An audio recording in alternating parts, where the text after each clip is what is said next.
Alexander Kraft, bonjour. Bonjour. PDG de Sotheby's International Realty France et Monaco, spécialiste de l'immobilier de prestige. Et vous publiez cette semaine votre note de conjoncture sur le marché de l'immobilier de luxe en France, à la fois en cette rentrée, mais également les tendances. Alors, est-ce que comme pour l'immobilier traditionnel où il y a une forte activité, est-ce que l'on va battre des records dans l'immobilier de prestige en France cette année ? J'espère que oui. Le marché va très bien, même excellent. Comme vous le savez, comme tous les marchés, le marché immobilier de prestige tourne en cycle.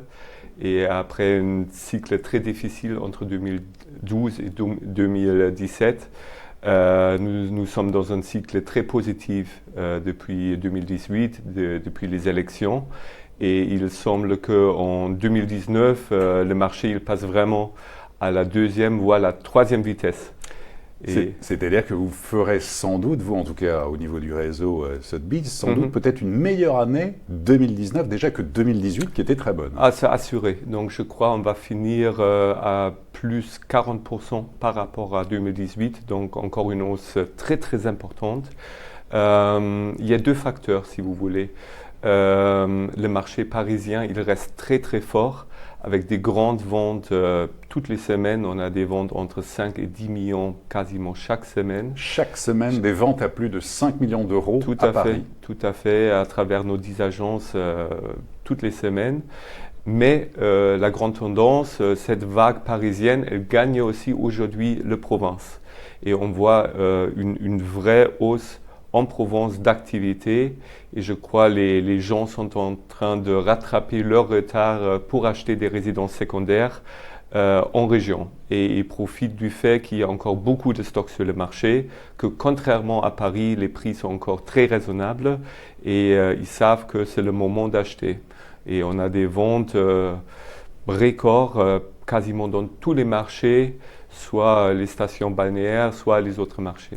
Alors ça, on va le voir quand on fera un tour d'horizon Bien justement des différentes destinations en France, des secteurs prisés. Si l'on s'arrête sur Paris, finalement, on a eu le sentiment que les images de Paris dévastées, notamment sur les Champs-Élysées, les images qui ont fait le tour du monde avec les manifestations, que beaucoup d'acquéreurs étrangers se disaient c'est pas le moment d'investir à Paris, on va arrêter. On avait ce phénomène en début d'année, est-ce qu'on l'a plus du tout maintenant ? La confiance est revenue ? Oui, franchement, c'était un peu plus de fumée que de feu. Donc tout le monde a eu très peur de ce phénomène-là, mais franchement, on n'a vraiment pas eu un vrai trou d'activité. Donc il y a eu un mini arrêt de peut-être 1-2 semaines jusqu'au début. Mais sur le long terme, ça a fait vraiment pas une grande différence. Et au contraire, il y a vraiment les acheteurs étrangers qui sont des retours. On voit beaucoup d'Américaines. Eux, ils sont très motivés par les gains à la bourse. On voit de plus en plus des Chinois qui achètent aussi dans le haut de gamme. Et beaucoup d'Européens, des Allemands, des Suisses, des Scandinaves qui reviennent sur le marché. Et est-ce qu'on a un phénomène sur le Brexit, notamment des familles françaises qui reviennent, qui étaient à Londres et qui reviennent à Paris ou pas ? Tout à fait. Il faut dire que, évidemment, il y a eu beaucoup de discussions déjà l'année dernière, mais là, c'était plutôt des discussions. Donc, on a eu des gens qui ont visité, mais ils n'ont pas nécessairement acheté. Mais depuis que le hard Brexit s'annonce vraiment d'une façon presque certaine, il y a de plus en plus vraiment des transactions concrètes, des gens qui achètent, mais ce n'est pas encore une super grande vague.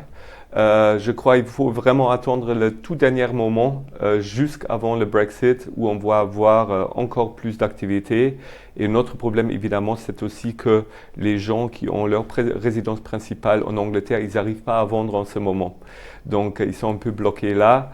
Mais on voit du monde entier des Français expatriés revenir de la Suisse, de Hong Kong, de Singapour, de la Belgique, pour s'installer encore une fois en France grâce à une confidence qui est très grande en ce moment sur la part d'acheteurs. Au niveau des acquéreurs, qu'est-ce que c'est ? C'est 50-50 à peu près, en tout cas sur Paris, à la fois d'acquéreurs étrangers et de Français, ou quel est le ratio ? C'est assez surprenant parce qu'on a normalement ce 50-50, mais en ce moment c'est presque 60-70% français. Donc ce sont vraiment les Français qui ont longuement hésité d'acheter et qui rattrapent un peu cette manque d'activité. Donc il y a beaucoup de Français aisés, même fortunés, qui reviennent et qui achètent pas uniquement des appartements familiales, mais des hôtels particuliers, des maisons, soit à Paris, soit aussi à l'extérieur, spécialement dans l'Ouest, qui est très actif en ce moment. Alors justement, quels sont les quartiers les plus prisés actuellement pour cet immobilier haut de gamme? Est-ce qu'il y a des tendances? Mais évidemment, il y a les quartiers éternels, 6e, 7e, 8e, qui vont très bien.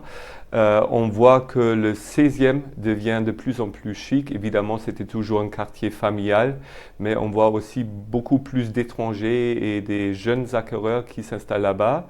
Et cette vague, elle est même dans le 92 aujourd'hui. Donc, on voit beaucoup d'activités à Neuilly, à Versailles et tout le Grand Ouest parisien. Très bien.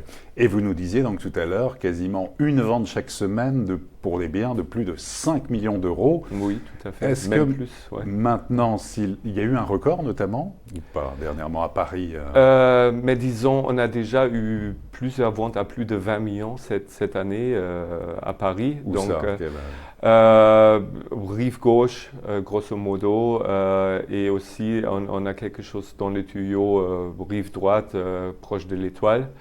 Mais c'est presque devenu normal.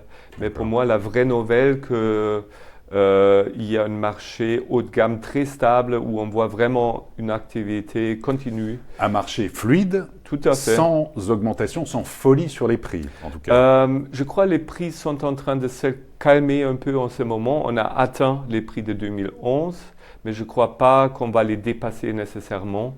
On voit qu'il y a un certain seuil qu'on a atteint.